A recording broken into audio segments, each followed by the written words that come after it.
As the political season rolls on, we are hearing from the politicians, both the incumbents and the newcomers. But equally as important is the opportunity for us to hear from the public, whose well-being, social and economic, will be placed in the hands of these very politicians vying for your vote come February 25th. Viewers, with that said, today we zero in on the opinion of political observer and pastor, Mr. John Cline. Stick around. This is Javon Wilson with your 284 exclusive. When you need to stay connected with friends and families at home or abroad, the best choice for you is Freedom. CCT Freedom. With the lowest rates in the market, our Freedom plan gives you unlimited calls and texting. Plus, our Freedom One package includes 10 gigabits of super fast, unlimited LTE data and unlimited calls to the BVI, USA, USVI, Canada, Puerto Rico, and UK lines. Why pay for overages when you can enjoy CCT Freedom? Stop by at one of our stores today and speak with one of our representatives to find out more about our CCT Freedom packages. Pastor Cline, thank you so much for joining our 284 studios. Of course, a platform provided for political aspirants, observers, and everyone on the whole, like yourself, as we try to chart the way forward for this territory, especially in these challenging times. A lot to discuss today. We begin with BVI Airways. This is clearly a topic of controversy as we try to ascertain exactly how over $7 million of taxpayers' monies was spent. In the second to last House of Assembly, we saw the question posed by Honorable Mitch Turnbull on where are the planes. Obviously, a question that the Premier couldn't answer in the affirmative. But then you subsequently took to social media, posting some pictures of the planes. And we found the planes. Something seemingly our Premier couldn't do and should have done as we try to ascertain how the monies were spent. Two things, Mr. Cline. Are the pictures propaganda? Did you really find the planes? And of course, what are your thoughts on this project? And we're speaking from the inception to now, BVI Airways. Yes, thank you for having me. And your viewing audience, it's a pleasure to share. In terms of the BVI Airways, I think it's a good idea gone bad. I think that all of us would like to see the day when we can fly from Beef Island to the mainland, whether it's through the expansion of the airport so that larger planes can come, or to have the planes that are sizable enough to land in Beef Island. The thing with the planes, if we go straight to your question or comment about the Premier not being able to find the plane, I don't think it's a matter of them not being able to find them. I believe that they knew where the planes were. They just, in that context, could not say because the first thing they will tell you, it's a legal matter and an ongoing investigation. So they are not allowed to say too much. Too much. So they just give the necessary answer. But no, my pictures are not propaganda at all. Before I would go out there and post anything, because my credibility is on the line. Of course. I check and I double check, and the way you did it was by serial numbers. And can you double check the serial numbers? Can you check the last registration number versus the current registration number? Is this the same plane? Right. And in both instances, we came up that these are the same planes and who they were sold to and when they were sold. So not propaganda at all. And I don't think it's anything that the government could not find out. All right. As it relates to political disintegration, which we've seen over the last term, and most recently, of course, it has been said that the split in the NDP originated with the Premier's alleged financial management. Additionally, we know as well, it made headlines that once you were the chairman of BVI Health Services Authority, and you were fired for agreeing with Ms. Eileen Parsons on the fact that Honorable Ronnie Skelton should be Minister of Finance. Do you believe that this is the reason for the split in the NDP? Well, I'm glad you correctly said. I think you are one of the only person that correctly said, I agreed with Ms. Right, Parsons. right. It wasn't my statement, it Right. was her statement, I agreed. And the reason I agreed is because under Ronnie Skelton from 2003 to 2007, when the NDP was in government and he was the Minister of Finance, you had no financial improprieties, you had no investigations going on within the government finances. You, in my estimation, got value for dollar. Right. So now here we are, and fast forward to the second administration, the Premier now takes his post as Minister of Finance, and you have investigations, you have unaudited finances for more than 7 years that still have not been presented to the House of Assembly. You have the UK government asking for more transparency and accountability to the people, the leader of the opposition doing the same, the people who sent them to the House of Assembly doing the same, and they were not able to produce proper audited financial accounts. So I think in the end, all can see that what Ms. Parsons was saying, what I agreed that should happen in terms of Skelton becoming the Minister of Finance, now it plays out in the wash. Because here we are. We have the ability to borrow $300 million in loan funding, but we can't get that money borrowed because all lending institutions want to see audited financial accounts. Right. If John Cline go to the bank with his company, the first thing, and he asks them for $50,000, do you have audited accounts? Right. So if I was running my business the way the Minister of Finance ran the government, I would be bankrupt. Interesting. And just for clarity's sake, are you saying that you had a problem with the way our current premier dealt with the financial services or the financial business of this territory? Or are you saying that maybe moving forward, the premier's role shouldn't, or his leadership shouldn't include the management of financial services? Should it be the premier over here, Minister of Finance over here, and have it be separate jurisdictions? I wouldn't go that far. I believe people ought to know their skill sets. Right. And if I'm a part of a team and my skill set is not communication, of course, don't send me out there to talk to people. Indeed. If I can communicate effectively the agenda of the team. It is so with this particular political team, the NDP. It was clear from the very beginning and from the first time they appointed Ronnie Skelton to be Minister of Finance, that he has strong financial acumens and business acumens. And the Premier was good in his lane. So stay in your lane for the good of the team and for the good of the country. So with a new government coming in, whoever they are, I think they need to take a page out of that book.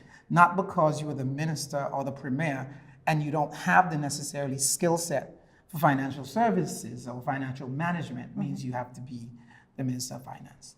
So with that said, and based on your credibility of Honorable Skelton, do you think that he should be the winning party come elections 2019? I believe that Minister Skelton or Ronnie Skelton has a tremendous amount to offer to the country still. I support his candidacy. I believe that he is one of the persons that was in government, that stood up for people, stood up for transparency and accountability. He's definitely a man of vision. He has strong business acumen. Just look at his family business. And that's the kind of person you want. You want honesty, you want integrity, you want transparency, you want accountability, Right. You want vision, you want people who can see forward and know where to take the country and who's interested in the lives of people. I think he embodies all of that.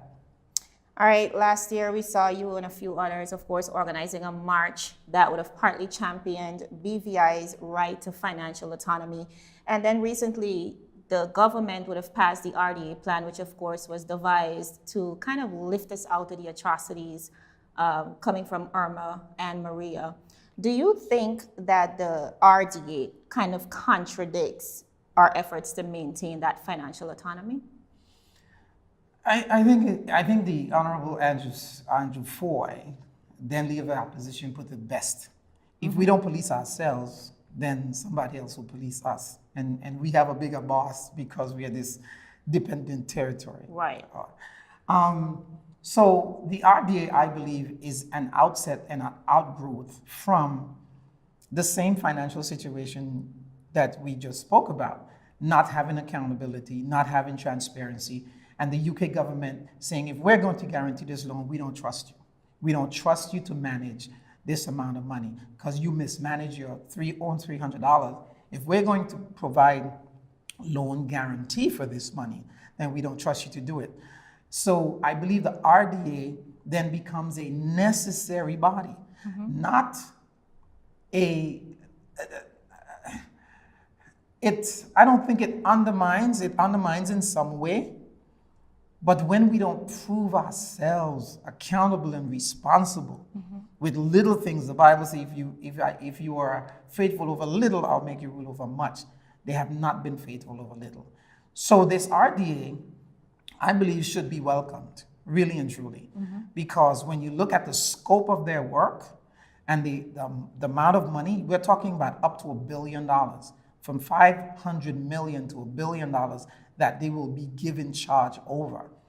And these people there are responsible for the planning, the procurement, the operations of any project that's going forward.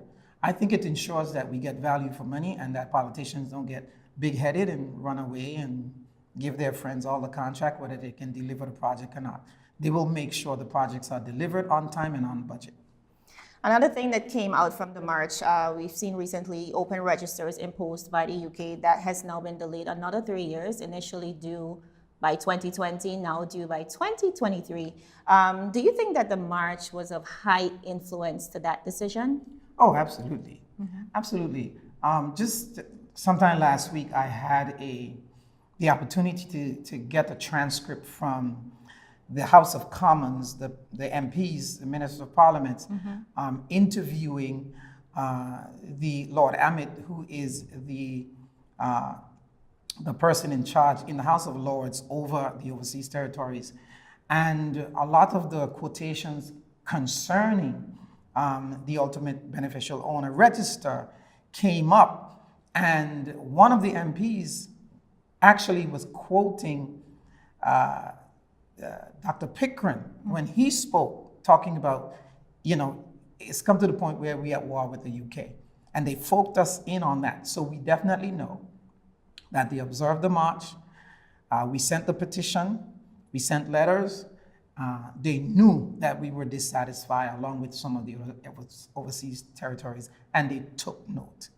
They took note, not all of them on board with it, with the 2023, but we believe that gives us enough time, one, to set some things in order, and two, to say to the rest of the world, as the government has been saying, when beneficial register becomes a global standard, the BVI more than willing to comply. Right.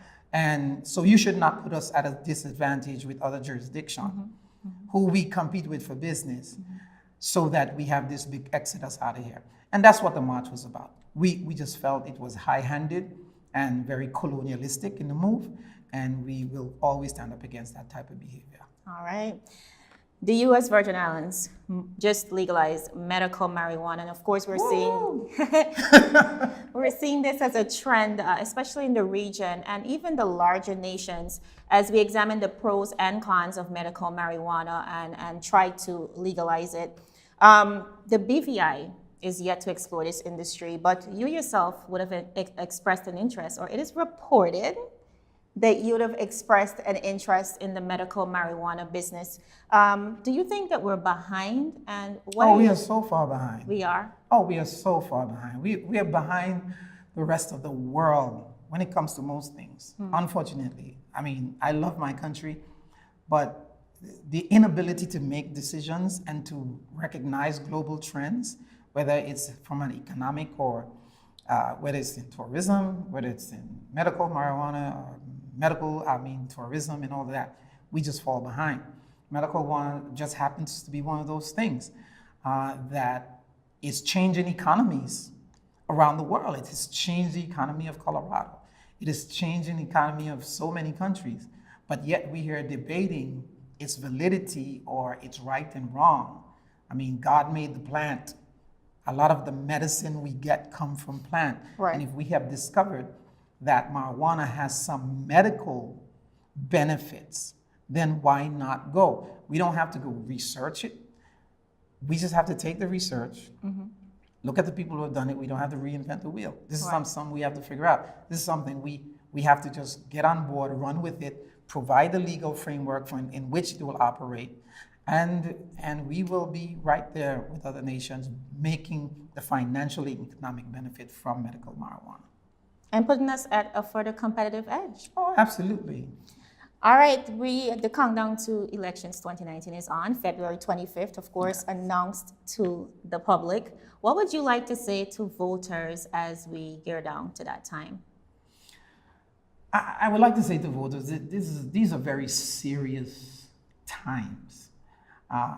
We, as I just mentioned, a country, we are lagging behind in a lot of things. Our tourism product is substandard to a lot of Caribbean islands. Our infrastructure is in disrepair, whether it be internet or telecommunications, whether it be roads, whether it be water, sewage, our tourist product, everything is just lagging behind. And what we need is we need a firm hand.